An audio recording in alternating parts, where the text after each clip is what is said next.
Uh, Oh, Jacob. We're talking about the Umbrellas of Cherbourg today, which is like my new favorite film, or at least it's the new Scream. It's the new flag I'm waving on this channel. I love this movie, and actually watched it for the first time like a week ago after I asked you to do this. Um, it wasn't your first time watching it though, right? no, I watched it like 4 years ago, maybe 3 to 5 years ago, somewhere in that span. I watched it. Yeah, But you told me it clicked with you this time. yeah. I was kind of. I wouldn't say I disliked it at the time. It's the only Demi I've seen, by the way. I was kind of just nonplussed by it at the time. It You didn't use really. that word in the text you sent, and I'm like, that motherfucker, that's a great word. I gotta, It's the I only. gotta take it. Well, usually I have much stronger opinions immediately. Even What was mixed all about ones that are like word? Like, strong.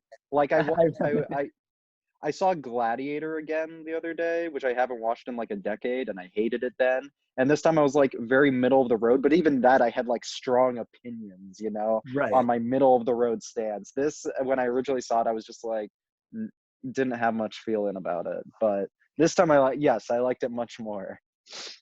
I liked it Oh, much, much more. I absolutely loved it. It's like, okay, remember on the last conversation we did about Day for Night, the Truffaut film, I was like, if I'm gonna get back into cinema, I want to get back into that like what was I saying? I forgot. I say a bunch of stupid shit, but like that sentimentality thing or Yeah, something. sentimentality, sincerity. Umbrellas is everything that I thought, everything I wanted like a movie to be. I just never thought anyone was ballsy enough to just fucking go for it, like just commit so hard to this and like pull it off. Like the Hmm. gimmick is transcendental near the end. Yeah. Um, of course, it's a jazz opera. Every line is sung. Fun fact: every line is not sung by any of the actors. So, like Catherine Deneuve's basically doing a silent film performance here because we Yeah. actually never hear her voice or any of the actors for that matter. Um, but it's a jazz opera. Every line is sung, and I, I tried to make good. I guess it was a meme in the '60s. People would go like, "Pass the salt," like making fun of the movie, like just saying normal shit to each other. So I made a Mhm. I made a video recently where I sung half of my review. I'm going with my cringecore attempt at sincerity. But now I'm happy that you're here. I have a few questions just to get us started. But before Um, you do, I would like to addend that I'm recovering from being sick, so I apologize if I sniffle a lot in the background. I'm gonna try and mute myself when I know that's gonna happen. But totally fine. I'm But sorry if I break ears. this is Jacques Demy's third film, I believe, following Bay of Angels and Lola. I think he worked with like Michel Legrand through his entire career here. You just reminded me I have seen The Bay of Angels. That's one of the ones I I have. haven't seen yet. Like I'm running As through a is the I have seen Lola, Young Girls of Rochefort, and Umbrellas at this point that we're recording this. Um, Okay, as a Jean Moreau fan, Oh, I that's it. can't wait. I can't wait to see what Demi does with her because Demi does really interesting things. I talked about this in my Lola one of like Anouk Amy. Like she's idolized by the men in the film, but not necessarily by the film itself. Like he gets Yes. these Yeah. women, right? Like Catherine Deneuve and anyone else's hands in Polanski's, Buñuel, who's not Truffaut's hands. Like they make a muse out of her immediately. They idolize her immediately, and I'm not sure if Demi really sexualized her here. I mean, she's like beautiful, but that's In unavoidable in Umbrella. uh in Bros, I think part of that is that she's like 17 for a lot of Okay, it. well, Although to be fair, we're talking about a Frenchman, so hmm not I'd be more shocked if he didn't.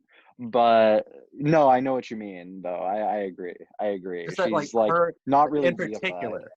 Yeah, like in particular, Catherine has been sexualized by every other like Mhm. big art house director, and she worked with Demi like 3 or 4 times, and I'm I don't know, might speak to his sexuality as well. But I would have thought that was interesting. Umbrellas of Cherbourg. Do you consider it a French New Wave film? I suppose. Yeah. Yeah. I mean, I to be fair, I think like a lot of the assumptions of like what a French New Wave film are kind of just because Godard and Truffaut were the most popular and the ones that are canonized the most. And so Mhm. people associate, Jump Cut is French New Wave, which is not really what it was. It was like a group of people at a specific point in time that decided to make movies in a specific kind of way, not necessarily with a specific kind of style. So I don't know. I suppose so. I suppose by necessity he is. I do think there are some against the grain gestures here. Um, Ones that I've seen contested, like uh, say like the politics of the movie, like the way it interacts with like the war in Algeria and stuff like that. But Yeah. which is kind of different from what other people were doing. So yeah, it doesn't feel like what I think most people would think of as a prototypical French New Wave film, but that's because I think what most people think of is they think of, Breathless, which Well, is that's the thing, right? Like, I think that Lola and Bay of Angels would both like easily fit into the French New Wave fold. But hmm Umbrellas marks a demarcation. Certainly, this is probably like the first true like what people think of Demi film.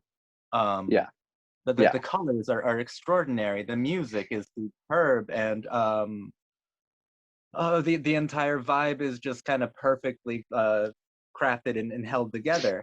But to go to the politics thing you touched on for a second, I read this really cool essay by a critic who was talking about the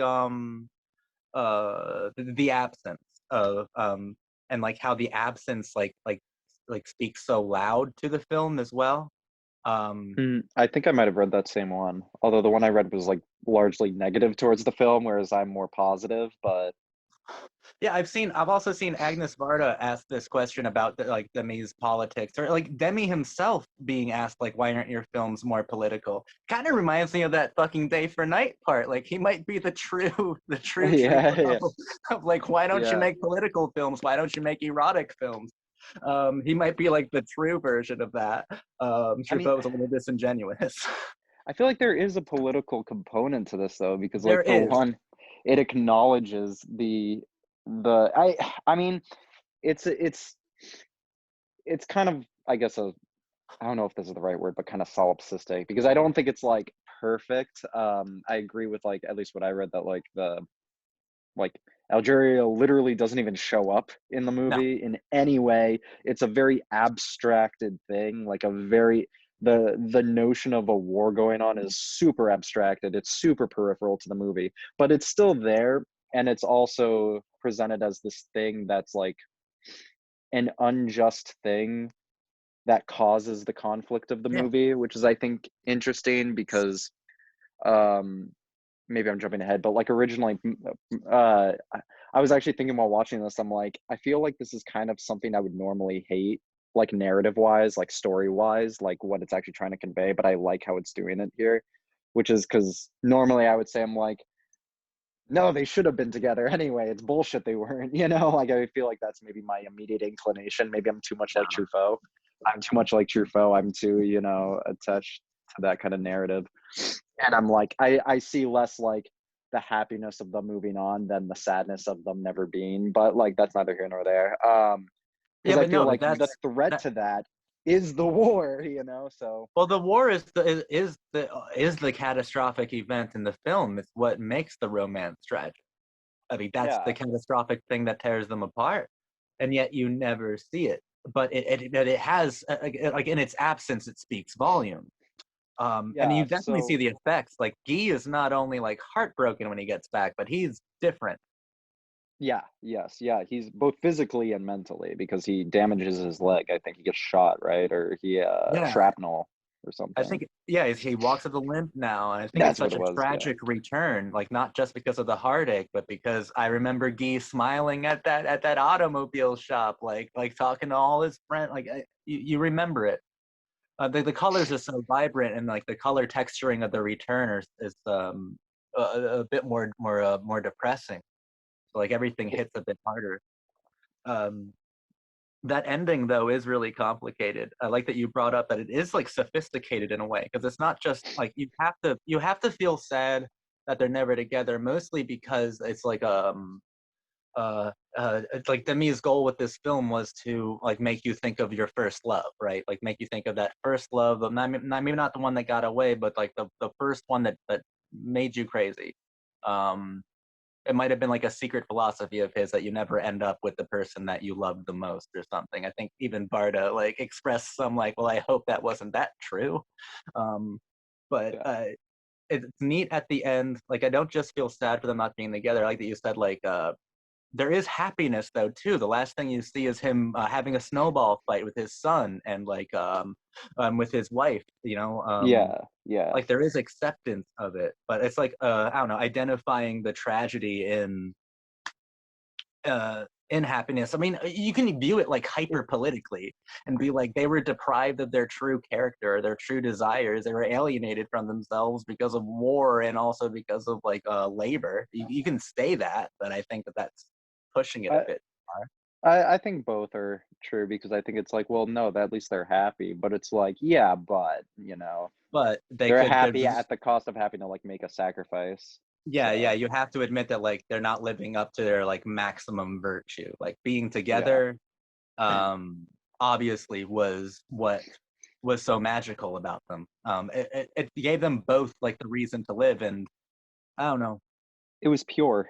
It was it was pure and pure. uncomplicated and apolitical and easy, Mhm. and then they got kind of thrust into the world and where everything is shit. And so, you know, But that's why I love the look like Catherine Deneuve. I love the look they exchange when they first see each other at his new gas station. That look, it's just oh man, one of my favorite moments of cinema. They both nail that look at each other. yeah, It expresses so much in the snow. Oh my god. And that's a it personal thing too. Demi's father was a sort of well-to-do, like he owned like gas stations and like automobile garages and stuff. I wanted Demi to do the same thing, but Demi was more artistic, had a flair for the dramatic. yeah. It it actually kind of reminds me, speaking of Truffaut, of Jules and Jim, because like Mm-hmm. when I watch Jules and Jim, the first act of the movie goes by really fucking fast, like really, Yeah, really fast, and it's really idealistic. And then you get to the post-war section of that movie, and it feels so long. And I say that as like a compliment, but like it feels so long. Like I remember the first time I watched that movie, I was like, that movie felt like it was like 3 hours long. And it's not, it's like an hour and a half. But like, and I said again, I say that as like a compliment. I'm like, that movie felt like it was 3 hours long. I felt like so much stuff happened. But it's just because it shifts from like a really quick pace to like this elegiac pace. And I think this movie does the same thing. It leaps really shockingly. I mean, like it builds up to it, I think, sufficiently. So it's not like, confusing, but like it builds up to that move to suddenly the days are longer, things like yeah. that. The Oh, I think we're about to investigate the three acts. I think that's the best way to split it up. Right after I say I that, I agree. do think that Demi was a big fan of maybe not a big fan, but I know he liked Truffaut because one of the coolest little things in the Young Girls of Rochefort was like Catherine opens the door and there's like these two guys who've been like hounding her, and she's like, "Oh, it's just Jules and Jim." It's like directly referenced his film that you. I love Jules and Jim too, but Umbrellas is one of my most loved things. And let's start at the beginning here. The and part one is really where you like get absorbed into this incredible world of pastel, this incredible like this incredibly cinematic world, right? And this is how it's like hard to call it a French New Wave film because it in just like Young Girls like owes so much to and not just like traditional French filmmaking, but like classic Hollywood American filmmaking. And it's not Yeah, really trying to disrupt anything. The most innovative thing it's doing probably is the fact that it is an original musical written for the screen in which they sing every line, and that's not like too terribly innovative in itself. It's just I'm sorry if I sound scatterbrained here and just trying to form the point correctly, because I know that like Demi, he dedicated his first film Lola to Max Ophüls, like one of Yeah. the quality, like capital Q, French filmmakers who I think a lot of the French New Wavers were like rebelling directly against. So Hmm. like Demi is like quite different in Manifest, but he's very much about tradition, but also I'm not really sure how to put it. There's something very traditional about this film, and also something very fresh, or at least very 60s, very of its time. Yeah. Um, Both immediate and also I don't know, distilled. It's hard to say. What were your first responses to the film with like the color and the characters and the music? Yeah, I remember. I think I told you before you watched this that, like, I told you, I'm like, there's no actual songs in the movie, which is not entirely true. Um, I tried to, I wasn't able to make a count, but I think there's maybe like 5 or 6 songs in the movie because there's like moments where it like strings them together, the Yeah. scenes, the music, and then there's moments of a hard cut where it stops and moves on to a different scenario. So I'd say there's like a maybe like somewhere between 5 and 10 complete compositions in the movie, which I think is fascinating. I didn't like that the first time. I thought it was bizarre to me, maybe because I had just watched Singing in the Rain at the time. But I was like baffled by this notion of like But this is you're just definitely a singing your film that dialogue. this is definitely a film that likes Singing in the Rain. It definitely likes Yeah, that exactly. movie. And But this is like you just express the nature of jazz music, which is what this is. It's yes, exactly, and that's why I like it now because I watched it now and I'm like, basically everything. It was like watching it for the first time, really. I didn't recall any of these feelings the first time I saw it. I didn't recall like the colors looking so good. I didn't recall like the texture on it looking so good. Um, yeah. like full Yeah. disclosure, when I first watched this, it was like on a TV in the dark, whole shebang. This time I did not have access to that and I watched it on a laptop and I was like, "Oh my god, this looks amazing." I Yeah. was like I was like watching on a smaller screen and everything was so much better. The gift of color in this film. Oh my god, it looks so beautiful and like it casts the mood so well. Like it's so well composed. It's Um, really um, lovely. and I think immediately it gets the emotion because like Guy is handsome, likable, and he's also like easy to sympathize with. He's got that not a blank slate face because he does have a lot of personality, and had a Yeah, lot no, of I know what you personality. mean. I know what you But mean. and Catherine looks so angelic in a way as to be somehow perpetually both innocent and yet the whole pregnancy that we enter into near the end of the first act. Yeah, it's so interesting. This is like a Yeah, lot thornier than it like immediately like you kind of assume it to be. It's like the opposite of something like, say, I don't know, Rebel Without a Cause, where like Rebel mhm. Without a Cause like immediately leaps into the like, no, this, you know, this life thing is hard, like it sucks. There's like this grace period where they're kind of, you know, very childlike. Even Guy, who's like an adult compared to her, because he's a few years older. He's like working. He, self-sufficient, whereas she's, presumably in school, living with her mother, and like, but they're both still like Uh, completely innocent, yeah. completely, unaware of what the world is. Oh yeah, the innocence Um, is shared to both of them. Like they're both incredibly naive and they're both incredibly yeah, sweet. yeah, Um, I guess that's one of the criticisms against Demi is that they don't not just sweet but saccharine, like way too sweet. But I yeah, like the sweetness because it's like it's going to be used against you soon. But yeah. That's what I mean. Is like it only lasts like 25 minutes and then it's gone exactly, but it's a forever. lovely 25 minutes. I love them dancing, and some of these like takes are rather extraordinary too. Like Yeah, like especially the breathtaking. dancing one. It's kind of a long take. It's almost I just rewatched the Magnificent Ambersons. Okay, it's no like great ball or dance party scene from Ambersons, but it's reminiscent. Of course, it is certainly reminiscent. Oh, Um, no. Some of these shots are magnificent, like mhm. magnificent. It is. It, it I almost like I'm like forgive myself for not seeing that before because it doesn't really draw attention to itself sometimes because maybe you're paying so much attention to like the way Catherine moves in the frame against bright colors, and so your eyes kind of fixate on that, and so it's easy to not see the way the frame is moving in this. It is insane the way the camera And moves in this. actually, I'd like to explore that a little bit more with you too. Because I would say that Wells directly draws attention every time when he's being brilliant. He's like, look at me. Yeah, no, and that's because he's the exact opposite of a filmmaker like Exactly. Orson But is like I the fucking clown prince, you know?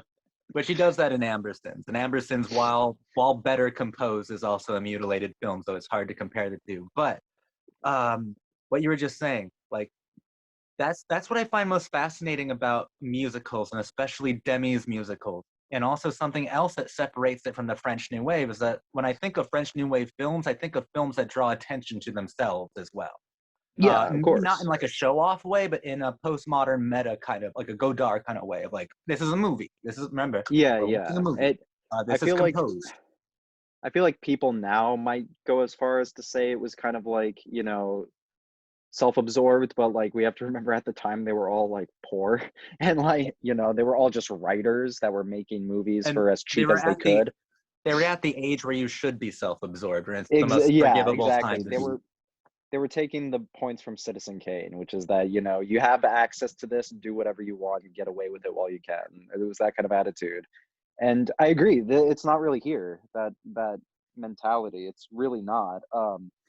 But is it not, right? Because the thing is, I was thinking about like the musical as a genre or a concept. I'm like, well, damn, that has to be the most contrived cinematic genre. Yeah, Like, there's no yeah, way you can get lost in the idea of people spontaneously singing. There's no possible way to get lost. It has to be the most composed, the most deliberately organized. Because also they recorded the music beforehand, so they had to choreograph everything right to the beat with the lip syncing and everything. Like it had to yeah, be so composed, so aware of its own making that like not even the smallest thing could have been left to chance. Like it had to have been the most contrived form, the most self-aware form of genre filmmaking, even more than horror in a certain way.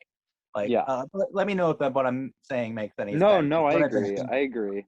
I I mean, kind of yes and no, I guess, because it is incredibly contrived, and I think anyone who watching a musical stops to think about it for literally a second, that will like just register in their brains and takes them out of it. And so I feel like the goal of most musicals is to not like make that, or to kind of sweep you along just long enough to get to the credits so you don't have that moment where you stop. Like I was watching a Jalo the other day and they didn't give a fuck. They Yeah, like they're literally like the actors and actresses are speaking like when they were filming were speaking English. You can tell by the way they move their mouth. But I think they were dubbed later, so even though someone like their mouth is moving in English and the words are in English, they don't look right. It doesn't look right. This it looks perfect every time. yes. They're But I trying to figured mask out it. Demi didn't even try to hide the composition from the audience. It just clicked with me. Like, how do you absorb an audience into something that is so contrived? You acknowledge the audience. I remember Catherine Deneuve looking into the camera several times, like at the viewer, saying specific lines, right? Yeah, Like yeah, wearing a crown, looking into the camera and saying, "I will never forget him." Looking in the camera yeah, so many times, Demi is acknowledging, I think, how stagey, how put together a musical film actually is by acknowledging that there is a viewer each time. So maybe it does fit more into that French New Wave thing than we originally thought. She does look into the camera at least 4 times and she says does. a Yeah, line directly to us. I think I'm sorry, I can't remember his name. The guy from Lola who appears. Oh, Roland Cassard. Yeah, Roland. Kassar. I think he does it in one scene as well, if I remember correctly.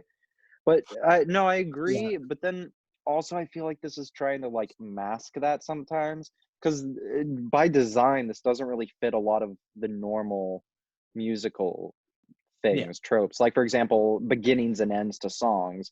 Um, this doesn't really like have beginnings and ends to songs. It just kind of begins in the middle and ends in the middle, and then they move to the next thing. So you don't have that kind of disjointed feeling. You're not like kind of resetting constantly. It's interesting. So like I do think it draws attention to the form, but then in It is other ways very it doesn't. unorthodox, It's but it's even like weird. It's Gotta incredibly do both. unorthodox, but it's even unorthodox in the idea that hmm. Well, I don't know. Yeah, Maybe I think all musicals invite the viewer in, like all A Singing in the Rain does. I think all of them do. yeah. Like Oh, even Singing in the in Rain is one Young of the most Girls, his follow bizarre. up, like they're mostly singing to camera. Yeah, Because yeah, that's the thing about about musical genres, right? Like I think of Gene Kelly singing in the rain. He's not performing for himself. There's no one on the street. He's performing for the viewer, and it's always like understanding of that, like he the also genre like itself. they also like literally move into non-space, you know, like they leave the Yeah, scene and suddenly enter new worlds. Like I think that happens in Singing in the Rain a few times, if I remember correctly. Like they literally enter this big extravagant location. It's like I don't know where that is in relation to where you just were. I think a worse like culprit of that is something like Chicago, which does away with the problem entirely by just cutting away to like a magic land. But this actually, this might be the most French New Wave thing about this is that it keeps everything on like the street level, which is probably the it does. closest thing this has to like Breathless, is that it doesn't enter that magic space, even though it's all constructed because it's bright colors. No street in Paris looks like this. The only And time yet, you go into a non-space truly is when Cassard is singing his song about Lola, or his bit about like loving a girl named Lola once, and we see yeah, the shopping center from Lola in color, and it's like deserted, and it's really actually an eerie part of the film. Watching it, like with this yeah, like I a forgot ghost about going that. around it. And it's a magic part because we're going into the Demy interconnected universe of this first film. But it's really probably Demy investigating uh, some of the ideas he had that he still hasn't explored fully. And also watching Lola, I'm pretty sure Roland Cassard is a diamond smuggler. Like I'm pretty sure Really? he's yeah. I don't think he's on the up and up because he I was forget if I trying. mentioned this. I have not seen Lola, so I'm pretty sure he was. He was trying to get a job.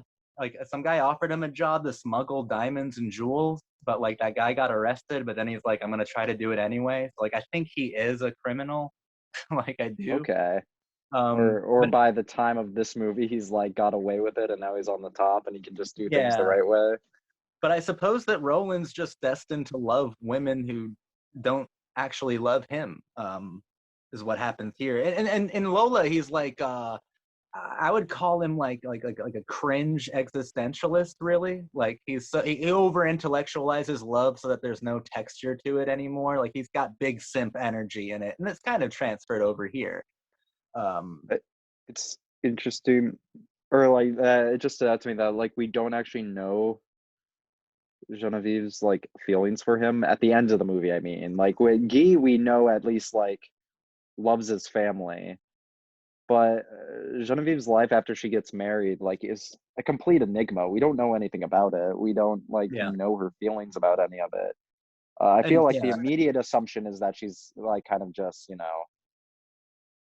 cold and yeah, towards it all and doesn't feel much, but we don't actually know. no. In part two, the absence. I brought up a couple times where Catherine breaks the fourth wall and looks at us. I think the most devastating time is when her mother, I think, is fitting her in her wedding gown, and she looks into the Yes, camera it's right a beautiful before they're shot wed. too. Like that right there is the loss of innocence. Curiously, it's not like losing the virginity and having like a child like that. It's being married, it's being betrothed really to someone who you don't love For purely like economic reasons, for a completely economic reason. which makes me feel like Guy got out of this better Yeah, because, I feel that way too. The dynamics really, I mean, because he gets dynamics really everything he different said he there. wanted at the beginning. He just wanted to run his own, garage. He says Yeah, but that at the that's the beginning. thing. Like, the color tells us a lot. Like, it took me like three viewings to realize that. Um, in part three, like when Guy goes and meets with the girl who's been there since the beginning, who's secretly loves him, in front of like the orange cafe, and he's like, "We're gonna start our own life. It's going to be great. If you want to marry me, that's wonderful." He's wearing a color that perfectly matches the orange that she is. Like he's kind of committed to her world, and we don't see that commitment with Catherine. I don't think that Genevieve is happy at Yeah, all. Um, not even remotely. I, we can jump around. It's not like going part to No, go part. ahead. Go ahead. I forget. Like the part that there are so many tragic parts. Like Guy never wants to meet his daughter either. Yeah, which I that was a gesture that stood out to me as like particularly beautiful, I guess, just because Yeah, I suppose for him, he feels like she's not even my daughter at this point, you know? She's yeah, never even looked at me, and and she was raised by someone else. I've never looked at her. What do I feel towards this thing, you know? the little Very, girl was played by Varda and Demi's own daughter, and oh, Guy's there you son go. was played by Michel Legrand's son. So Yeah. that's so cool to see. But that stood out to me too. It made it so much more tragic because it's like it's a life that was refused to him. This movie's like can be pretty heartbreaking, but the absence is the part of the film that feels the longest, and I think it's Yeah. deliberately constructed to be that way. Um, it's also where the mother verges on like wicked, like a Disney-esque kind of Oh, yeah, villain. she's utterly deplorable. I cannot fucking stand her. But and I don't I know how much of that is intended, but I mean, how much of that. sh- I didn't completely hate her, but my God, I it's should say, like, I understand that she's, like, supposed to be depicted as, like, particularly, you know, conservative compared to her daughter and Guy. So, it makes sense in context. It does make sense that, you know, her actions make perfect sense in context. It's just, you know, infuriating, but only yeah, because you're so swept by the first act that even when it's clear that that's not going to happen, that the dream is dead and we're done, where it's all buried, you're still kind of like, no, you know, bring it yeah. back, bring it back. You're still fighting it, the movie for it. It's oh man, I don't know if I mentioned it, but when Roland sings, the theme for Roland is reprised from the Lola film, so it's cool hearing that theme again, given lyricism and poetry to it. Um, my lord, what stood out to you the most about the film? We barely talked about the actual music. I feel like Yeah, well, I mean, we should. it's curious. It's curious, but again, because it's, you know, normally you watch a musical and you have your favorite song, you know. Yeah, It's there's wild getting these songs stuck in your head because, like you said, they're jazz, so they don't adhere to a standard conventional melody or like chorus verse chorus. So like I always get parts of the song stuck in my head. Like a yeah. single sentence that like festers in there for days and it just worms its way into your head and like blossoms in a really lovely way. But It I love the music. Yeah, no, it's almost like this, I don't know what you'd even call it, like, incantory thing, you know? It really ties the movie together in an interesting way where, again, it feels like there's, you know, you mentioned that the songs were recorded before shooting, and so that means the whole movie is like one cohesive whole, you know? There's no It's Mhm. literally by design impossible for it to have dead air or dead Yeah, space. Because in order for that to happen, the songs would have to stop, and they don't stop, but except at like a couple select points where it's literally impossible for it to continue without, you know, segueing into another season in the same song. So like, it's fascinating. It's really, really fascinating. It's almost more interesting this way than like a typical song structure, because I feel like a typical hmm, song structure necessitates like highs, lows, and then a conclusion. You know, like a Gene Kelly song has a finale. There's a finale to the song where, you know, he delivers the long note, and then it kind of fades out, and then the next scene starts, and that doesn't really happen here. I mean, they sort of gesture to that kind of thing here. You know, there's parts where, you know, Kevin, you know, there's a long note and then it moves to the next scene, but it's always more like passive than like direct. You know, it's never like a hard end cut move. It's just like a fades, in from one thing to the next, and so yeah, there's this consistent movement in the movie, and I think you get that in the photography. Or the cinematography. It looks constant movement. You move from one thing to the next, and it keeps. I don't Hmm. know if that makes sense, but it's just a nonstop thing. I The film is hesitate to like say it goes like full Potemkin, but like it feels that way. It feels that way. It feels like it just doesn't exactly stop. Like it's all considered.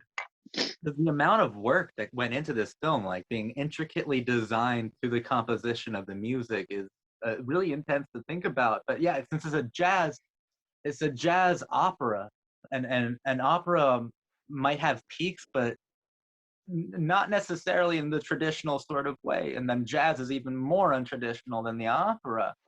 So like, It's very decentered. right, Your exactly. your climax could be in like the beginning of the song, and then it just Hmm. keeps going for a while, and then eventually ends. It's interesting. Exactly. Or a song can even feel like it's so weird because like we know it's deliberately intricately designed, and there are certain parts of songs that feel at times to meander, right? Yeah, Like it yeah. feels like it's two characters like talking past each other until they reach the actual point, but that Yeah, meandering could last a little bit, and it's so wild that time is given to talking past each other or meandering around. um because it's essential. It's essential to the flow almost. yeah. Because if you didn't have that, then the meeting point wouldn't really make sense. The points when it arrives wouldn't really register as the point finally being reached. It would just be another thing. It needs that, which is why it's interesting that you know, like I said, there's no dead space, and then you were like, yeah, there's all this, meandering. I'm like, yeah, the meandering isn't dead space. It's interesting. It's Yeah, no, no, interesting. no. I didn't mean to call it Oh no, dead I agree. By space. the way, I agree. I agree. I I know meant what that you like mean. you'd think that a musical that was this tightly like constructed and Composed. orchestrated would wouldn't allow for so much what introspection or meandering, but it Yeah, does. It does. especially with Which no loudness. Yeah.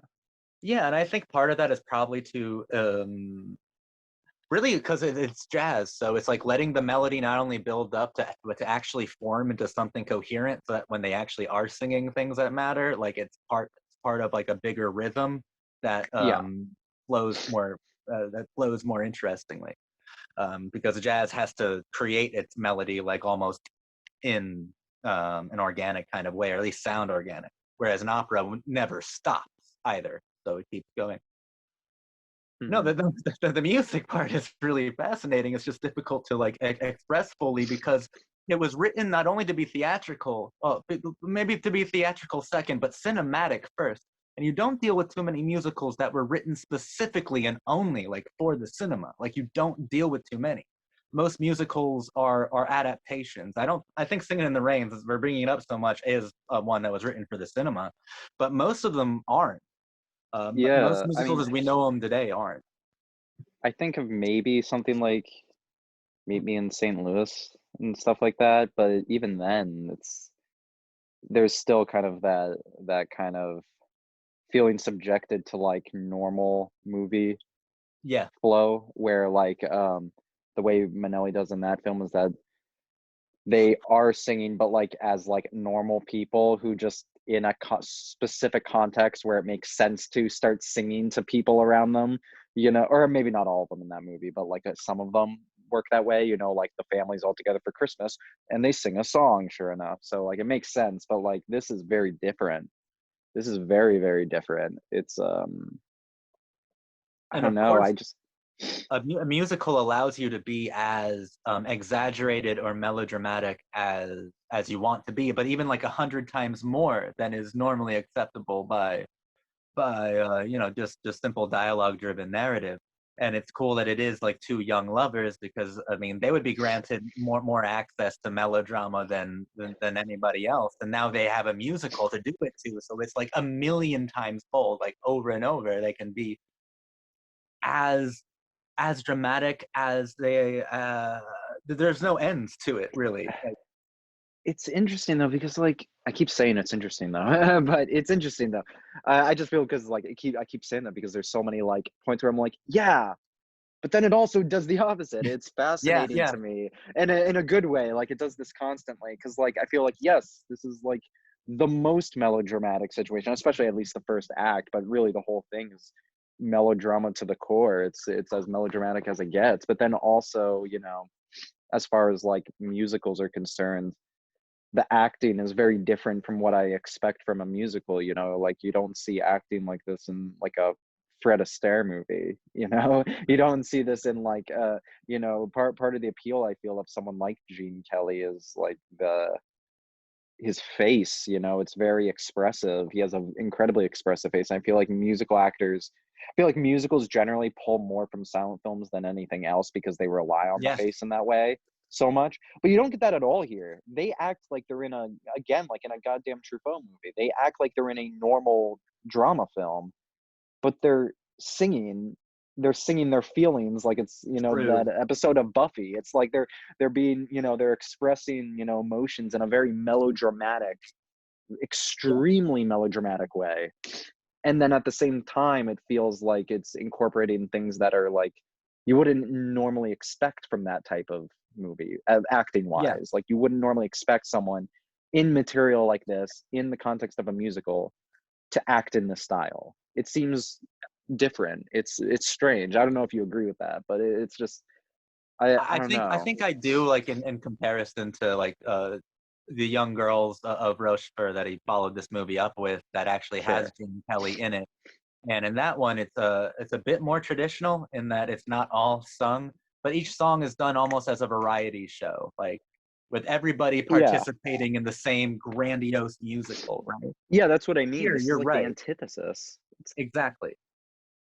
I mean, to an extent, but it's weird though. The parts that stick out, like every time I think of Catherine, I think of her either smiling at the window or like weeping by the window, like Yeah, very, yeah, yeah. very dramatic things, or like even Guy to a certain extent. But Geese no, I is think more you're like right. body language, I feel like, with Guy compared to Catherine Deneuve.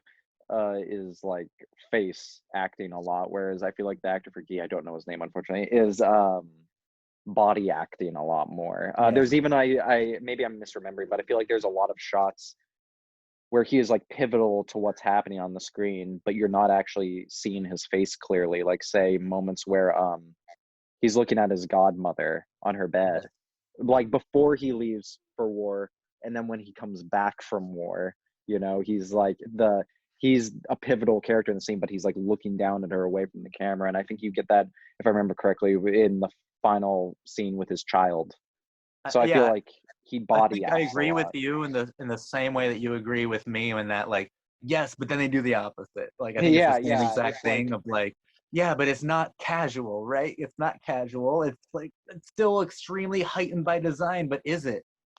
Or yeah, that's what I mean. Is like I'm not necessarily like contesting you. I agree with everything you said, but I'm like I agree, and then I also think it did the exact opposite at the same time, and it's just that it's like it's colors don't work strange. like that. Like people don't wear the same pastel as their wallpaper all the time. Yeah, people don't wear like have like I don't have neon green. That's why I said earlier. I'm like it's interesting that this like feels like Breathless in the sense that it's like down on the streets. It's very urban level, but no one in Paris had like a fucking neon green wall. No, No, no one, no old woman is like sleeping in a bed that colorful, or maybe they are, while their godson in like a bright, colorful suit comes to greet her in like with like a bright, colorful brown jacket. It's like so bizarre. It's yeah, with strange. a wonderful baby blue like the shirt that It's just happens to be the same exact color as his room. Like, it's like he's like on some level aiming for I always hesitate to use the word realism because I think it's kind of bullshit in the context of film most of the time, especially when, but like, you know what I mean? Like yeah, true to life in some way, in the same way Breathless is intended to be true to life in some way, when of course it's completely unrealistic. But like, it's trying to be that kind of real in one way and then completely unrealistic, completely impossible and fantastic in another. a part of it, not a part of the whole film is so romantic, but maybe it's just like Demi thinking, what if I gave the auto mechanic and the shop girl an opera to sing? Like, Yeah. Yeah, exactly. But what if I gave them also like the dignity or the what like the the furnishings of musicals to sing it within, like gave them the integrity of a Gene Kelly, Oh yeah, elevated because like them. we're expecting that this mechanic who supports his, ill godmother and pays for her caretakers lives in a home like that. And it's a Yeah, small, cramped. I assume in context it's supposed to be taken as dingy, but like it's still because it's like so small compared to like where Catherine and her mother live. Um, and it still looks like better than anything I'll ever live in. Like it's yeah. wild. It's I think curious. that's adding a mechanic and a shop girl to an iconography usually reserved for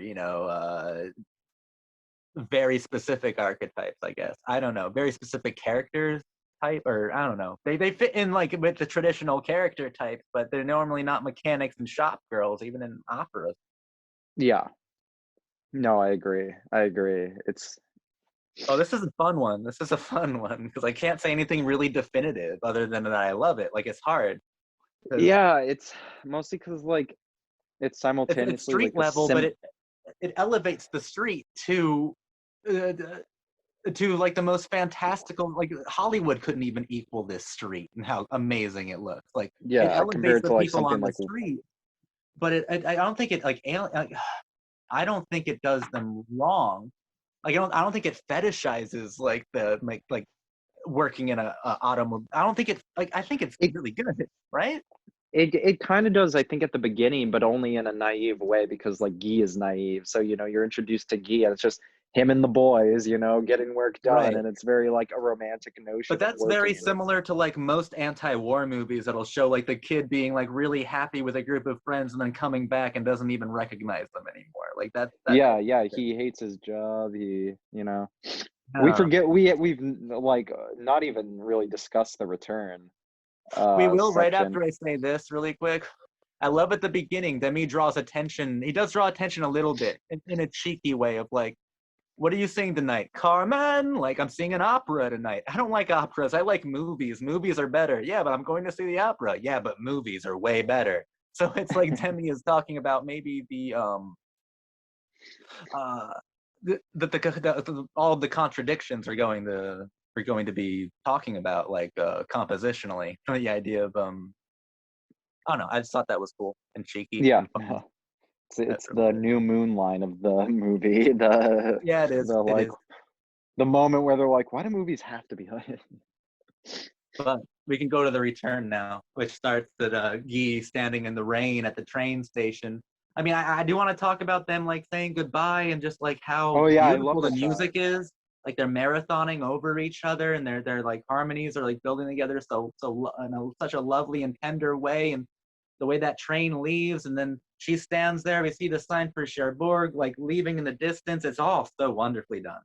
No, it's one of my favorite shots in the movie. Not maybe not my favorite. Although my favorites were all like really nondescript shots, like transition shots, funny enough. Uh One of my favorite shots in the return is it so many things pay off in the third act, right? Like the stuff you were just talking about. But when they're saying goodbye and they're seated at that cafe and they're like, face to face, like just saying, I'm going to miss you and blah, blah, blah. When he goes back to that same cafe and sits across from the table that they were seated at, like the last time they were together, and just stares at it and then is told to leave the premises. It's so heartbreaking. You talk about the return for it. oh, it's depressing as shit. It's super depressing. I don't know. It's curious because I don't know. You don't really like I said, there's a big difference actually between like Guy and Kevin Deneuve's character, Genevieve. There isn't really like a parallel thing going on where like their arcs run parallel to each other, or they do, but a lot of it is off screen, so you're just left to presume. Like you're kind of left to presume that Genevieve's arc is similar to what he's going through, but you don't see it. And so I feel like her suffering is mostly relegated to the build up to, leaving him, whereas his suffering is like the consequences of that. And it's really interesting. because like you don't really see her, I guess, go through the I'm not a kid anymore thing. You just see her make the decision to go down that path. You see her make the decision to not be a kid anymore, but you don't really see what that's like for her. You just see her a completely different person later. For him, you see him be, like he is a completely different person. You see him transformed. You see him, he goes to bars, he pays for sex, and then he quits his job because he hates his boss. He the romance of all, the romance of his work, the romance of love and women, it's all gone, and it becomes all like very cold to him, which is, I think, interesting because again you don't really see that happen to her. You Yeah. just see her make that choice to let that happen, and then you see the consequences of it happen to him. I presume that she is going through the same, but you mostly see it via him, and it's really heartbreaking. The one that gets me is that like, what's the caretaker's name? His mother's caretaker's name? I've been trying to think of it. I'm the worst at this. I am so sorry. But he almost like chooses her out of like desperation because he's like, I have to, or like I'm gonna die. Like he's Yeah. like, I will, like kill I myself at mean, this point. Like he's there's a that. parallel. Catherine certainly doesn't choose Roland out of want, out of Yeah, desperation as well. yeah. Although it's a different kind because it's like for Yeah. her, it's like economic and like social in a way because she's But we should pregnant without a focus on that father. economic thing for a second because you are at least led to presume that like Catherine is of a Upper middle directly a higher class. social class Yeah, than middle Guy, class at best, at worst, like middle class, presumably like upper middle class. whereas Guy is lower class. He is blue collar, like to the bone. Yeah, he is like, taking again, like supporting family because his family cannot live on their own. Like his godmother cannot live on her own. He has to support her. So Can't yeah, believe she dies the night he sleeps with a prostitute. yeah, it's brute. It's fucked. Like it's really depressing. It's really, down and in there he doesn't have the luxury of those kinds of things, whereas you know the biggest worry for Catherine's mother is my daughter is pregnant, what will my neighbors think, what will they Yeah. say, whereas Guy Well, is like my godmother is dead who raised but me. it's even hard to talk about that because those aren't like bourgeois like values, right? Like those are like they're not Only upper yeah class. And only like loose, well, it's the thing of like they're kind of like the she want petty as her bourgeois. mother She wants to be. Yeah, they aspire to it. So she like adopts the values of like, rich people, but she herself is only like petty bourgeois, That's like she's another like, tragic thing because Catherine is so ready to just be like, we'll live small, but we'll yeah, live we'll within our do our means. best. I'll work where I can. I'll work at a restaurant. He'll work at a garage. It won't be glamorous. We'll do what we can. She's ready. And then at the end of the movie, she's wearing like, I don't remember what she's wearing, but like fur coats kind of thing, And at she's the end of very the well day, off. it's like war, class, and like social taboos and mores are to cause the catastrophic events that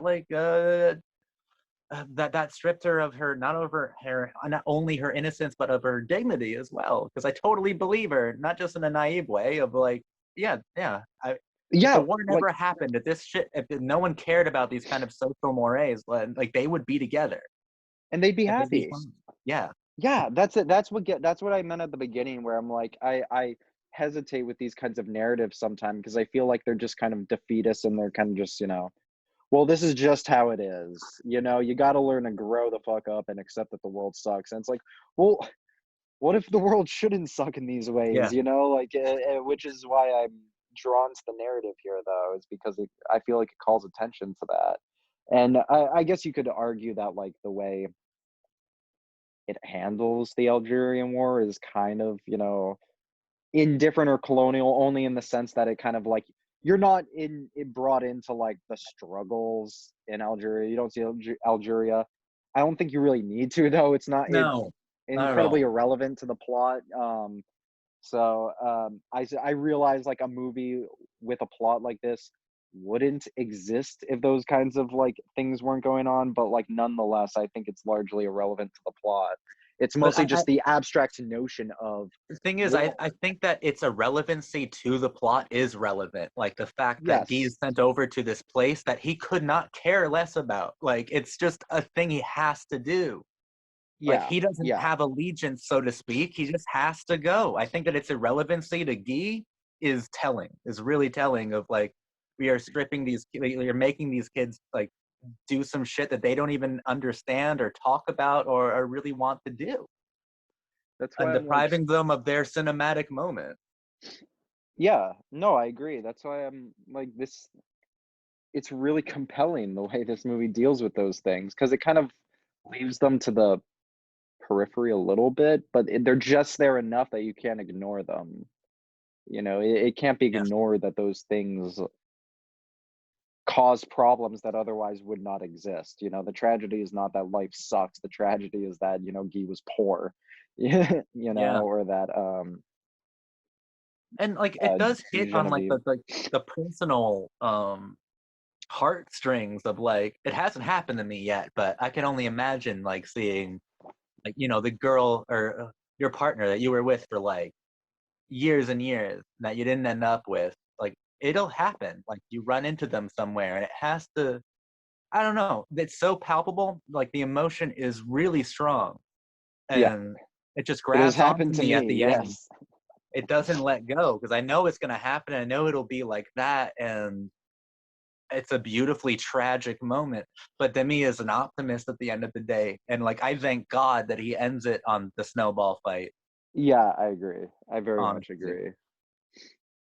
because it adds to the twinge of the tragedy as well. Like, you know, like he's true. Like, I guess maybe happiness is a choice. There's a line from Lola that is like, there's a bit of happiness in simply wanting happiness, which I think is at the core of like Demi's Yeah. philosophy. Like happiness is definitely not like guaranteed. Happiness can be a choice. The world will do everything it can to make you incredibly unhappy. Hmm. That's sad. but but I love him having a snowball fight with a son who he loves and a wife who I do believe he like loves in a way now. Yeah, that's big for me is that I think like he didn't at the beginning, but then by that point in time, he did, And Catherine has you a know. different set of benefits. I mean, she pulls up in a nice car. She's wearing very fancy clothing. Like she is benefiting from like bourgeois society. It's interesting though because like now I'm thinking like it keeps trading off like who you feel worse for as it goes on because after the first act I'm only now realizing it's very like episodic. You get like Guy time, Catherine Mm-hmm. Deneuve time, then back to Guy time and so on and so forth. And it's so you feel worse for her in like the second act because she's being forced into this choice between what she wants, but then you see the consequences of that choice on Guy, and you're like, well, now I feel much worse for Guy. Like it's horrible. Like she could have made a better choice than that. But then you see, you get to the other side, and now Guy seems happier, and I'm like, man, I feel bad for her because like she's well off, but also she seems like loveless, compared to Yes. Guy, who feels like he's found something. It's really sad. It's really sad, actually. Which is like I think it's telling that you don't see her with him. No. Sorry, at the end, you don't. Which is why before I was like, yeah, you don't really know how she feels at the end. But I feel like that probably speaks to it. Is that like she's There are this several is my things that Demi husband. could have done for like the traditional drama, but doesn't do, right? There's no Yeah, confrontation between Guy and Roland. I thought for sure that like Guy's wife was going to show up at the gas station, or at least see her drive away. But no, this is like a duet between the two of them. This tragedy is between the two of them, and it doesn't need to be trivialized by some sort of cliche in that respect. It's just simply purely a tragedy. yeah, yeah. You're given your resolution, and it doesn't create more, contrivances, more conflict. And the fact that it is Christmas as well adds to the tragedy somehow. like a Yeah. comforting, like a comforting arrangement of like set design to be home to such a beautifully tender but tragic moment that ends with a bit of happiness in a Hollywood-esque like crane shot over the gas Yeah, station. yeah, they do the fade out. I think did Day for Night do that too? I Hmm. feel like they didn't it end Day that for way? Night did it, and then it showed like everybody in the cast too. Like it went the Yeah, extra yeah, mile. yeah, that's what it was. Yeah, but I don't know, even when it engages with, like, the Hollywoodisms, it feels all I don't wanna say backhanded because that feels like, cynical. I mean, like, more like knowingly so, given, like, the material is darker than what you would normally see in Hollywood. Like, it's more I think depressing, it's but then it like still engages with that, optimism. It yeah, still I engages. don't think it cynically treats like Hollywood grammar. I just think it complicates it. I just think it Yeah, that's a better way yeah. to put it.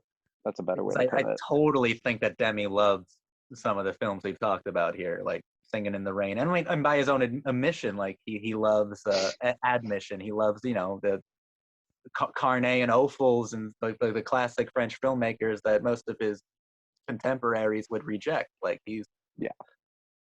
he had no problem being seen as more mainstream than the others. I think probably wanted to be. I don't know if Demi ever thought he was part of the new wave.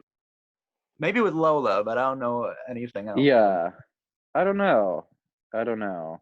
I don't I know know if Varda was Varda. asked about like Demi's politics, and I think she said that like it's something you said about Truffaut. Like Truffaut probably just thought his films were inherently political. I think Demi feels the same way, and he just thought that like everyone knew what he would believe by his films, and I don't know. Mhm. Mhm. I And also I think mean, it's telling too that Godard, a hyper political filmmaker, he loved Demi's films. Like he championed his films more than anyone else within that group. Like he and loved I think it's because Godard always found, like, the political and the poetry in, like, the popular art, you know? yes, And I think that's understated because, I think one of the most, like, beautiful things ever said, I don't remember the exact quote, is him describing the shot in The Searchers where John Wayne comes walking down with his niece in his arms at the end of the movie, and he's like he describes him something like both like the most evil man ever, and you love him. Like you're deeply in love with him and care about him, and it's like this evil, horrible, horrible man. Who you also love, and he's like he finds this like poetry and things. So I respect that, like he saw that in Demy and Jacques Demy, that this popular art, this supposedly mainstream art is in fact, doing it better than all the people who are trying, that's what I mean. I've said that for a long time. So, Yeah, um, yeah, but yeah, you do see definitely. like the new arc for your cult boyfriend is like this in defense of cinema thing. Like, but I like that you keep drawing comparisons to Day for Night because I feel like it's a logical Starting progression point. in a certain way. But Yeah. what do you think? I want to ask you like a film class jerk question of like, uh, what do you think Demi was trying to do here? I don't know. I think he was mostly just engaged in like the idea of the situation, it's not exactly an original story, I suppose. Like in I mean like the bare bones skeletal way in the Hmm. sense that, two people love each other, they are brought apart and they're not allowed to be together and they move on and then they Yeah, meet each other again having moved on. It's, fucking Woody Allen did this, like this story has been done like a million times. But I think he kind of just I don't know, was probably enamored with the idea of the story, wanted to do it his own way. And I think it to again speak to like the social implications are just like inherent. It's because he just did it in the context of, 1964. I am French in 1964, so if I yeah. adapt this narrative to that context, It's it's interesting to like remember how difficult it was for him to get funding for his films. Like they said, several different production companies said, "We'll fund your movie if it's not a musical. Like just have them say the word." but he was adamant no, and it took forever to write this fucking thing. Yeah. Like before they even had an idea, like he and Grant had like an idea of how to do it. Like there was Because clearly a musicals are vision there. hard. Yeah. Musicals are hard, I wanted to man. actually have a talk, like we did it earlier, but just like, what do you think a musical is supposed to accomplish, even traditionally? Like, what is a musical supposed to do? I don't know. I actually wonder about this a lot, because it's a genre I've like suddenly become more interested in the idea of recently. Um, Partly because like I saw Meet Me in St. Louis around on last Christmas actually, and then watching this and then a few others like Singing in the Rain and such. And relatively recently I watched a Fred Astaire movie, but I don't know. It's like fascinating I'm because like on the I'm doing Swing Time soon. I just wanted to say that. oh there you go. On the one hand, it's like the least cinematic genre of all time. But I then think on the it's the other hand, most. it's the most. Yeah, Yeah, in both. Well, I say the least on one level because it's like it feels like the genre most subject to the laws of like theater per se, or I should say Broadway theater. Because like, and I say this as someone who's like maybe not so much now, but like during the period where I was most getting into movies was like I to this day I still like idolize Bresson. So and I read his work like the fucking Bible and the Quran. So like I internalized for a long time, you know, you don't want your movies to feel like theater. That's like the worst thing you can possibly do. And so I feel like I internalized that for a long time. But I feel like I also applied it wrong. And so like now right. when I watch musicals, I'm like, I don't necessarily think that's true. I think sometimes it is. For example, like Chicago. I kind of like Chicago, but I also take issue with the framing the way it Just frames its songs. if at least a This is large part of film is about amplifying emotions, the most amplified an exactly, emotion can be is if you sing it. You know, and exactly. yeah, And I'm also more interested in like popular genres now, I think, because like right. I'm more interested in westerns since I got into like John Ford. I'm Like more into Demi had like a wonderful answer, not for umbrellas, but for the young girls. He's like, I just wanted to make people happy. Like people would watch that movie, they would watch my movie, and they would go dancing and singing in the street, like a cappella and dancing. They would bring yeah. cinema to they brought cinema to the streets and then back again. And you would always say, I'm far more sentimental than intellectual. I once had a professor in college who I think he studied like Gramsci, you know, like Marxism and stuff, Gramsci and the like. Yeah, I think he was Iranian. I'm not sure though. But he and he had like in his life, you know, participated in, you know, protesting both here and in his home country. And he's like, you know what the problem is? Like as so like he said, like this was back in like 2018, 2019. He's like, you know what the problem is when I go to like protests and such, like here in America, he's like, no one ever brings a guitar. No one sings songs here. Where I come from, they sing, you know, like when they're doing protests, they like sing and they Yes. celebrate. It's like they don't do that here, and I don't get it. And I was like, I mean, I guess they did in like the 60s, but they definitely don't do it anymore. Or not often. Sometimes they do. But like Well, we I think that's become true. It's so like fucking nihilistic and postmodern that I would secretly make fun of like the random white dreaded dude who brought a guitar. I'd yeah, make you fun of don't that want to guy. celebrate life. You want to be miserable about life. And it's like Exactly. maybe this Which is because I'm criticizing myself like 10 years ago, yeah, but yeah, yes. it's the Nietzsche thing, you know, don't resent, you know, it's like don't, you know, affirm life. You want to affirm life. I think you're nailing it then. I think like the musical as a genre is at least meant to it's not meant to reject anything unless you're like Bob Fosse making all that jazz. Like a musical should not be a rejection. It should be a celebration of something. yeah, I yeah, I think The agree. Umbrellas is a celebration.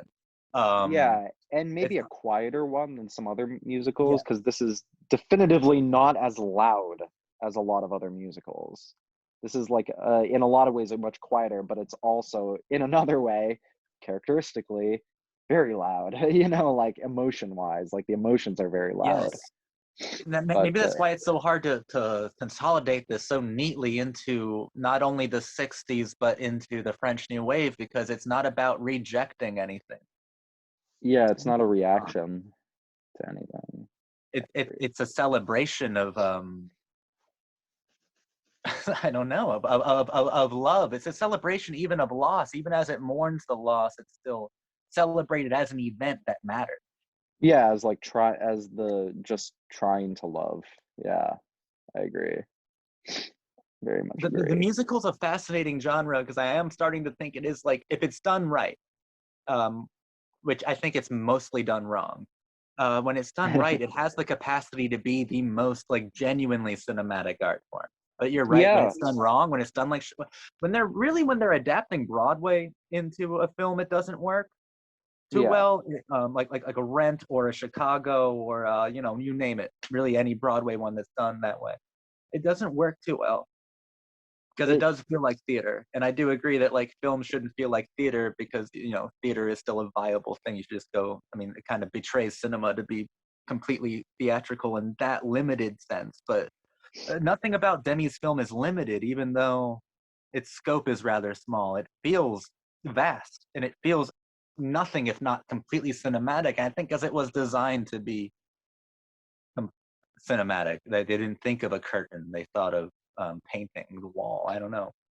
yeah, I mean, it has occurred to me that in the past, movies I really like, I tend to describe as musical. And I did this before ever like realizing I kind of like musicals, which is why I'm a hypocrite. Because like I feel like for a while I realized like movies I really like, I'm like, feels musical, like the way this moves. Yes. Like I've described like movies by like von Sternberg that way. I described like the original Dracula, Lugosi's Dracula that way, and Yeah. movies like that, where I'm like, this feels musical in the way it moves. Even some John Carpenter movies, like it, and I'm like, I'm chasing after the musical form, but for so long I wasn't watching musicals. I don't know. I think they're all just cowards because they never made a never made a proper musical. It's just why, because Denny was chasing the musical. I don't think he knew it. The best part of Lola, which is not a musical. Well, I guess Demi has called it a musical without music, but there is one number. There's one song that is sung in it. It's the best part of the film, easily. I think he saw something in that, and it was like, I can totally I can do transcribe. it. I can get I away can with do it. that. I can express it. Because there's so much musical. I don't know. I guess now I think if you asked most people now, they would tell you we're in a renaissance of the musical with like La La Land and Lin-Manuel Miranda like making musicals like extremely popular. I I mean, I wouldn't agree. Like I La La feel Land only was in this. written for the screen at least, right? I think. I feel only in the sense that like people who like a couple of years before had just seen Gladiator said like, yeah, we're in the comeback of the Sword and Sandals movie, and it never actually happened. Although I we won't get into it here too much. I did morbidly love Cats, not necessarily in You're an right, we won't. ironic way, not necessarily an ironic way, but also not an unironic way. I'm just enamored with it in a In an artifact way. frightening way, in a frightening way. Like this is an artifact Mesmerized. that exists and was And allowed I'm to. yeah, and I'm But mesmerized by it. But Demi, like there were certain connotations too to making a musical. Especially in the mid '60s and in France, I did see like certain interviews with some of the actors or people who were involved with it. Like, I mean, it's still to this day, musicals are not seen as masculine at all. So there is something yes, like positively feminine about a musical, right? Or like, what am I getting at? What am I getting I at? don't What am I know. I trying to mean, say? no, I agree. I agree. I think that's why people don't want to watch musicals a lot because Yeah. they see But I it think as you like should inherently embrace that thing feminine. because Umbrellas isn't like necessarily masculine either. I think it's a soft kind of sensitive, maybe more traditionally feminine film too. But I think that's beautiful and perfect, and that's what I want a musical to be. Um, I can't think of a musical that would be like this doesn't belong. But the traditional feminine characteristics belong to the musical, Les Mis maybe, but not really. and that's why it Uh, sucks. Or maybe La La Land, honestly, but that's because La Oh, La Land adapts the yeah. ideology of Whiplash to a musical, so it's like a very, Oh, like kind of Rock of Ages. Like I don't know. yeah, Like really fucking bad musicals. yeah, Because Dancer in the it shouldn't Dark. be viewed as feminine characteristics, obviously, and just like for some reason putting a binary to it. It's just like the more sensitive parts of the human condition seem to be celebrated by cinema. But it's not as if Guy is like a less masculine like a mechanic. But I do like the first thing that we see, or the first people we hear singing are like masculine mechanics, like getting off of work. Like that's Mhm. cool. That's Yeah. a different way of like involving us in this musical in a way that is like immediate and in a way that is like counter intuitive in a way. That's Mhm. fun. That's good. That's a good idea. We go to the people you least expect first. We don't go to Catherine first. We go to Guy and his coworkers, all Mhm. sweaty and dirty, Yeah. like in a Hollywood way of being sweaty and dirty, meaning like Yeah. they Yeah, look oh, yeah, beautiful. if you wanna see some guys, I've got the movie opening for you. Like, I actually Yeah. did say that to a friend of mine. I was like, "I thought of you while watching the opening because I was like, oh, you'd love this." It's just a bunch of guys being men, you know? But no, it's a great I agree, I agree. It is, I think it takes growing up to like musicals in a way. Yeah, yeah, it does. Um, because there's kind of like a in a lot of different aspects, like rejection of it. Because I think even like the archetypal cinephile, wouldn't really, like it, you know, Hmm. like if my favorite filmmakers are Tarkovsky and Yeah. Bela Tarr, you wouldn't expect me. But of course, we'll never talk about either of those here. That'd be absurd. And of Uh, course, everyone's favorite, like, if your favorite filmmaker is Tarkovsky, like, you have way more in common with, like, Guy and Genevieve than you do with Andrei Rublev. Like, fuck off, kid. Watch this. for the record, I love Tarkovsky. For But the record, I'm supposed to do Andrei Rublev with style soon. So, uh, getting prepared for it. It doesn't sound like fun. It'd be better if it was a musical, Jacob. it kind of is, to be honest, but that's neither. Actually, Mirror is the musical, but that's neither here nor there. Mirror and The Sacrifice. Although I don't really like The Sacrifice, but I don't really like Mirror. But well, Demi is awesome. well, our video. This is the last of our videos. We'll never working together again. Oh no. This is our Truffaut Godard moment. You're gonna see me publicly denounce Zach saying you've been a shit on Twitter. Since you put out a bad YouTube video, give me money to put out a proper one. Yeah, Zach says I watched your Halloween video without me. It was garbage and inauthentic. Oh my god. And But I hanging out do with Jay love too the much. umbrellas so much. Like I don't know. I don't know. Maybe if you're like, maybe when you were younger, like you said, you just bad presentation, bad vibe. But like, it seems like it'd be impossible not to love this movie, even if I was like 15. It's Maybe I'd it's secretly weird. love it, but Well, like I said, I was just like I said, the word nonplussed. I was like, I just didn't react much to it, and watching it now is like really genuinely like watching a completely different movie. Like I like was yeah, when like, I how was could I saying not I'm yeah, see like the way it looks? How could that not register to anyone immediately? It's astonishing. like Like I don't know. when I was getting back into cinema, I was like, I want to watch movies that like aren't only kind of celebratory or at least sentimental, but know that they're movies and are really happy that they're movies. And like Yeah, this movie's got that. I know what you Like I'm mean. watching this movie, I know it's a movie, and I love that it's a movie. And it's like a purely cinematic experience. And to use a Jacob line, it was like a religious experience. And like this is it. This is what I've been looking for. This is it. This is the new flag. Gonna wave this flag on the channel for the next year. A good one. It's a really good one. Anything else to say about Umbrella? No, I think that's good. Yeah, yeah, I think that's really good. Thank you for doing this with me, Jacob. Of Um, course. I love this movie to death. Expect more Demi content and some surprises along the way. Thanks for watching, everyone.